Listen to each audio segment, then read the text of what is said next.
اسلام نے زمین پر تمام انسانوں کی زندگی کو مکمل اور جامع اصولوں کے ذریعے منظم اور مرتب کیا ہے۔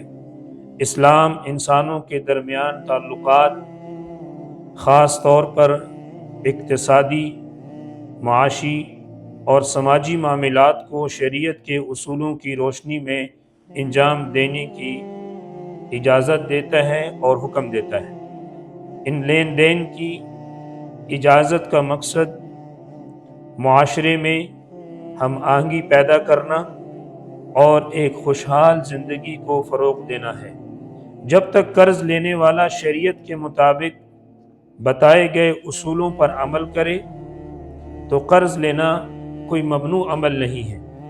جان بوجھ کر قرض واپس نہ کرنا گناہ کبیرہ ہے، جو شہادت جیسے عظیم عمل سے بھی معاف نہیں ہوتا کہ جب تک قرض ادا کرنے والے سے قرض ساقط نہ کیا جائے۔ اس مبارک دن کے خطبے کے اختتام پر خطیب تمام مسلمانوں کو اس بات کی نصیحت کرتا ہے کہ ہم اس دنیا کی زندگی کو ایمانداری، دیانتداری سے گزاریں اور قرض جیسے اہم معاملے کو ہرگز معمولی نہ سمجھیں۔ قرض کو صرف آخری حل کے طور پر استعمال کریں۔ کوشش کریں کہ اللہ پاک آپ کو کسی کا قرض دار نہ بنائے۔ قرآن کی سب سے لمبی آیت علماء سے پوچھ لیں، وہ نماز کے بارے میں نہیں ہے، حج کے بارے میں نہیں ہے، روزے اور زکوٰۃ کے بارے میں لمبی آیت نہیں ہے، بلکہ ایک پوری رکوع کی ایک آیت اور کئی ساری چھوٹی صورتوں سے بڑی ایک آیت اللہ نے قرآن کے اندر جو نازل فرمائی ہے، اس آیت کو آیت مدائنہ کہتے ہیں۔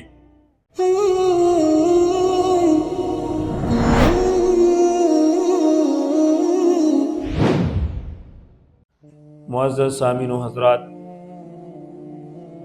آج کے خطبے کا موضوع ہے اپنے ذمے واجب الادا قرض کو ادا کریں۔ اپنے ذمے کے قرض کو ادا کریں۔ بے شک اسلام نے زمین پر تمام انسانوں کی زندگی کو مکمل اور جامع اصولوں کے ذریعے منظم اور مرتب کیا ہے۔ ان اصولوں پر عمل کرنا انسان کی زندگی کو منظم اور مضبوط بناتا ہے۔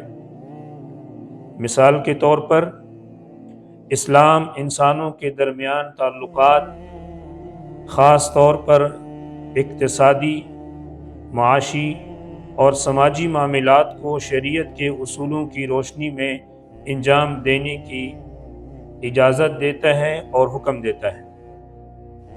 یہ معاملات خرید و فروخت کے اعتبار سے ہوں یا کرایہ داری کے اعتبار سے ہوں یا اجرت یا رہن یا امانت کے اعتبار سے ہوں، سرمایہ کاری کے اعتبار سے ہوں یا دیگر روزمرہ کے اعمال جیسے قرض اور ادھار، یہ سب اس کے اندر شامل ہے۔ ان لین دین کی اجازت کا مقصد معاشرے میں ہم آہنگی پیدا کرنا اور ایک خوشحال زندگی کو فروغ دینا ہے۔ انسان کو مختلف قسم کی آزمائشوں کا سامنا رہتا ہے، جس میں فائنینشلی مشکلات جیسے مال کی کمی اور روزمرہ کے اخراجات کے لیے درکار وسائل کی کمی شامل ہے۔ بعض افراد کو اپنے بچوں کی تعلیم کے لیے اضافی مالی وسائل کی ضرورت پیش آتی ہے۔ ایسی مشکل اور دباؤ کی صورتحال میں اسلام نے قرض لینے کی اجازت دی ہے۔ جب تک قرض لینے والا شریعت کے مطابق بتائے گئے اصولوں پر عمل کرے تو قرض لینا کوئی ممنوع عمل نہیں ہے، لیکن بڑے افسوس کے ساتھ کہنا پڑتا ہے کہ آج بعض افراد بلا ضرورت قرض لینے کی طرف مائل ہوتے ہیں، اس بات کو واضح طور پر سمجھ لینا چاہیے کہ اسلام قرض کے مسئلے کو انتہائی سنجیدگی سے لیتا ہے۔ اس سلسلے میں وہ چند شرائط جو ہر اس فرد کے لیے ضروری ہیں جو قرض لینا چاہتا ہے درج ذیل ہیں، تاکہ ہر قرض لینے والا ان شرائط کو سامنے رکھتے ہوئے قرض لے۔ نمبر 1، قرض لینے کا مقصد عیش و عشرت یا گناہوں کے کاموں کے لیے ہرگز نہیں ہونا چاہیے۔ ایسا عمل قرض کے اصل حکم کو مباح سے مکروہ یا حرام تک بنا سکتا ہے۔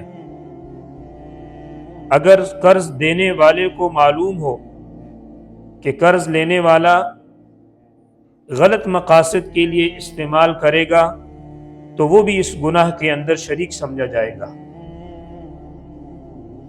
نمبر 2، قرض لینے والے کے دل میں اس بات کی نیت ہونی چاہیے کہ وہ قرض کو واپس کرے گا، چاہے قرض کی رقم تھوڑی ہو یا زیادہ ہو۔ اس کو واپس نہ کرنا دنیا و آخرت میں نقصان دہ ہے۔ جان بوجھ کر قرض واپس نہ کرنا گناہ کبیرہ ہے جو شہادت جیسے عظیم عمل سے بھی معاف نہیں ہوتا کہ جب تک قرض ادا کرنے والے سے قرض ساقط نہ کیا جائے۔ نمبر 3، جو آدمی قرض لے رہا ہے وہ اس شرط کو بھی سامنے رکھے کہ قرض لینے والے کو امانت دار، ایماندار اور وعدے کا پابند ہونا چاہیے۔ قرض کی ادائیگی طے شدہ وقت کے مطابق ہونی چاہیے۔ قرض داری کا تعلق امانت سے ہے اور اس ذمہ داری سے غفلت قرض دینے والے پر ظلم کے مترادف ہے۔ اللہ تعالیٰ نے سورہ اسراء کی آیت نمبر 34 میں فرمایا وَأَوْفُوا بِالْعَهْدِ، اور وعدے کو پورا کرو، ان العہد کان مسئولا، بے شک تمہارے عہد و پیمان کے بارے میں تم سے پوچھ ہوگی۔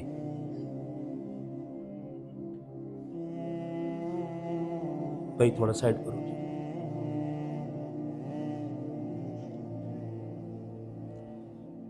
اتنے سارے لوگ پیچھے سے دیکھ رہے ہیں نا، وہ آپ سامنے آ جائیں گے۔ اس لیے آج کے دور میں قرض لینے کا معاملہ صرف غریبوں تک محدود نہیں رہا، بلکہ امیر اور متوسط طبقہ بھی اس چیز کے اندر شامل ہو چکا ہے۔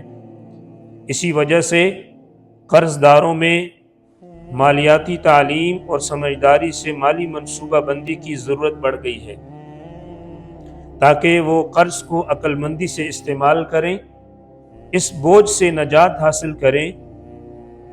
رسول اللہ صلی اللہ علیہ وسلم نے بھی ان لوگوں کے لیے سخت تنبیہ فرمائی ہے جو جان بوجھ کر قرض واپس نہیں کرتے یا اس کی ادائیگی کی کوشش بھی نہیں کرتے۔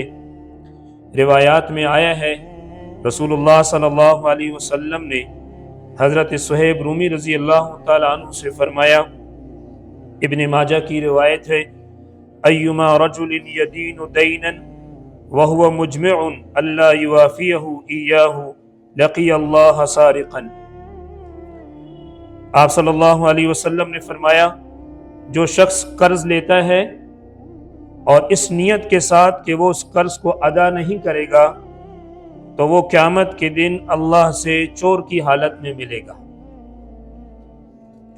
رسول اللہ صلی اللہ علیہ وسلم نے فرمایا، جو شخص قرض لیتا ہے اور اس نیت کے ساتھ لیتا ہے کہ وہ قرض کو واپس نہیں کرے گا تو کل قیامت کے دن اللہ سے اس حال میں ملے گا کہ اس کو چور شمار کیا جائے گا۔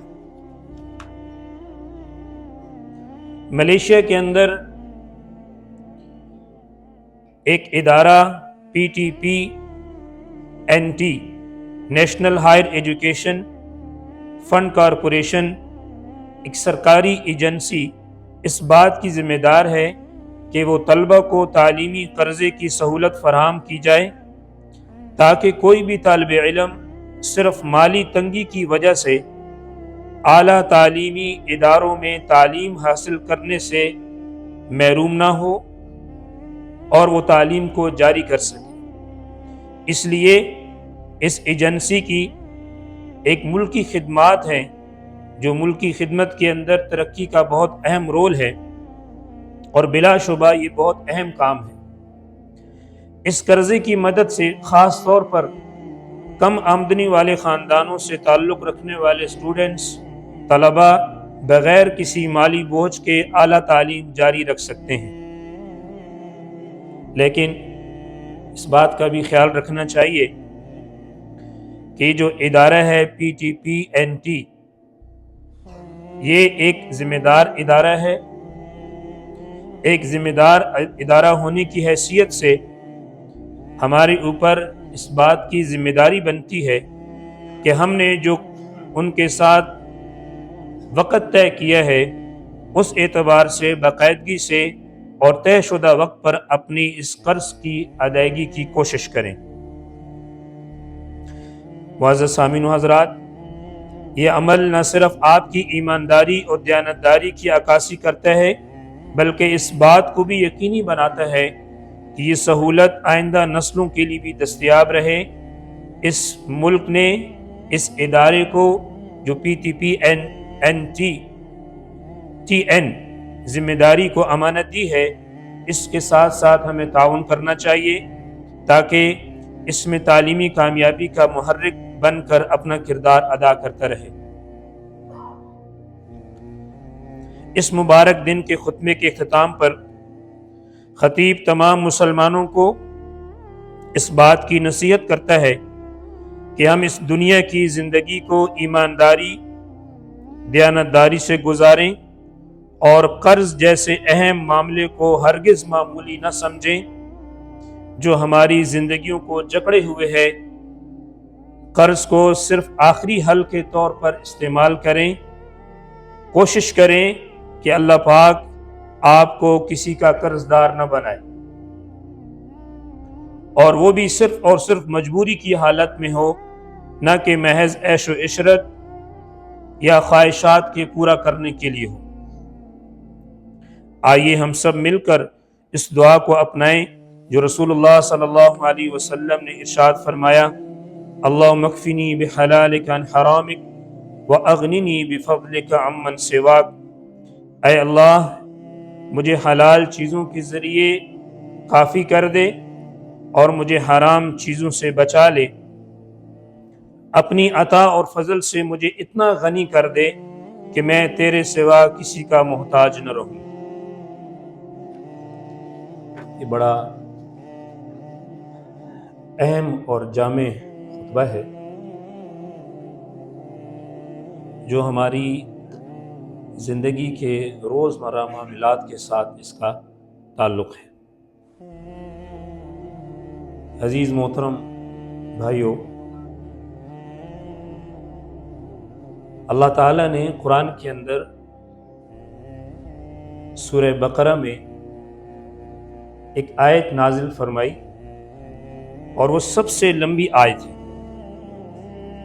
قرآن کی سب سے لمبی آیت علماء سے پوچھ لیں، وہ نماز کے بارے میں نہیں ہے، حج کے بارے میں نہیں ہے، روزے اور زکوٰۃ کے بارے میں لمبی آیت نہیں ہے، بلکہ ایک پوری رکوع کی ایک آیت اور کئی ساری چھوٹی صورتوں سے بڑی ایک آیت اللہ نے قرآن کے اندر جو نازل فرمائی ہے، اس آیت کو آیت مدائنہ کہتے ہیں۔ لین دین والی آیت، قرض کے لین دین کی آیت اور آپس میں معاملات کی آیت۔ یہ ایک آیت اکیلی کئی صورتوں سے زیادہ ہے، اور وہ آیت کیا ہے؟ لمبی آیت ہے۔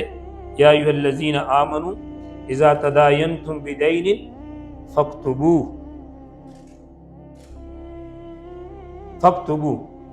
کہ اگر کوئی معاملہ آپس میں کرو لین دین کا یا قرض کا، تو اس کو تحریر کرو، اس پر گواہ بناؤ کیونکہ شریعت نے صرف عبادات کا دین نہیں بتایا، شریعت نے صرف روزہ رکھنے کا دین نہیں بتایا، حج اور عمرہ کرنے کا دین نہیں بتایا، بلکہ ہماری معاشرتی زندگی کو اور لین دین کو بھی شریعت نے بتایا ہے۔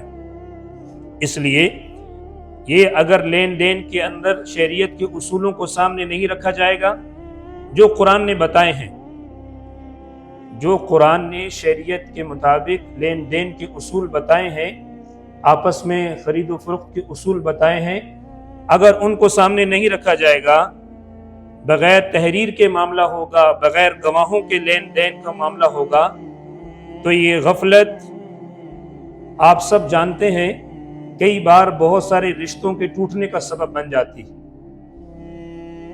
کئی سارے معاملوں میں آپس میں دشمنی پیدا کر دیتی ہے، کئی سارے سکے بھائی آپس میں ایک دوسرے سے لین دین میں معاملات کی شفافیت کے نہ ہونے کی وجہ سے ایک دوسرے کے دشمن بن جاتے ہیں اور قطع رحمی ہو جاتی ہے۔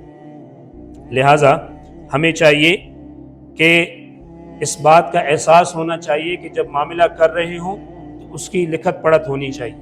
یہ اتنا آسان معاملہ نہیں ہے۔ آپ نے حدیث میں سن لیا ہے، ایک آدمی اگر قرض لے رہا ہے اور اس نیت کے ساتھ لے رہا ہے کہ میں قرض واپس نہیں کروں گا، نمبر ایک، اس کے لیے قرض لینا ہی حرام ہو جاتا ہے۔ دوسرے نمبر پر اللہ کے رسول صلی اللہ علیہ وسلم نے فرمایا کل قیامت کے دن یہ آدمی چور ہوگا، اللہ کے سامنے کھڑا ہوگا، لقی اللہ وہو سارق۔ اور تیسرے نمبر پر فرمایا کہ مومن کی روح قرض کی ادائیگی تک معلق رہتی ہے، ترمذی شریف کی روایت ہے۔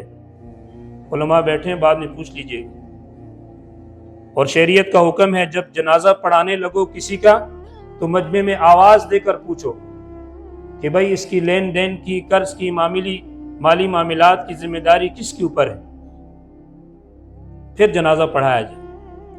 اس لیے ہمیں اس خطبے سے ایک سبق لینا چاہیے کہ آج تک جو ہم آپس میں لین دین کے معاملات کرتے ہیں، قرض لینا اگرچہ جائز ہے اگر آپ کی ضرورت کے لیے ہے، لیکن اس کی پوری نیت کریں ادا کرنے کی، اور اس کے ساتھ ساتھ یہ کوشش کریں کہ اس لین دین کے وقت کی تحریر ہونی چاہیے، لین دین کے وقت کی تحریر ہونی چاہیے اور اس پر گواہ بھی ہونا چاہیے، تاکہ ہمیں شریعت کے مطابق معاملہ کرنے کے اندر آسانی ہو۔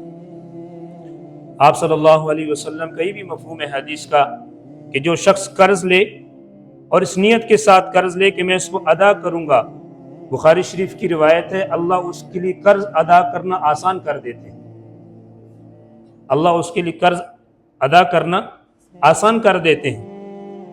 اور ایک روایت کے اندر فرمایا جو نیت ہی نہ ادا کرنے کی کرے کہ میں قرض تو لے رہا ہوں لیکن میں نے واپس کوئی نہیں کرنا، تو ابن ماجہ کی روایت ہے اللہ کے رسول نے فرمایا کہ وہ چوروں میں شمار ہوگا۔ وہ کس میں شمار ہوگا؟ چوروں میں شمار ہوگا۔ اس لیے میرے دوستو اور بھائیو، ہم نے خطبہ سنا ہے اور اس کے اوپر قرآن کریم کا تجزیہ بھی سن لیا ہے۔ میں اور آپ ہم سب 24 گھنٹے ان معاملات کے ساتھ جکڑے ہوئے ہیں۔ ہم کوشش کریں کہ اپنے معاملات کو علماء سے پوچھ کر اور قرآن و حدیث کی روشنی میں ایک دوسرے کے ساتھ طے کیا کریں، تاکہ بعد میں ہمارے درمیان رشتوں میں تناؤ نہ آئے، لڑائی جھگڑا نہ ہو، اور بھائی بھائی کا گریبان نہ پکڑے اور دوستوں سے دور نہ ہو۔ اللہ پاک ہمیں عمل کی توفیق نصیب فرمائے۔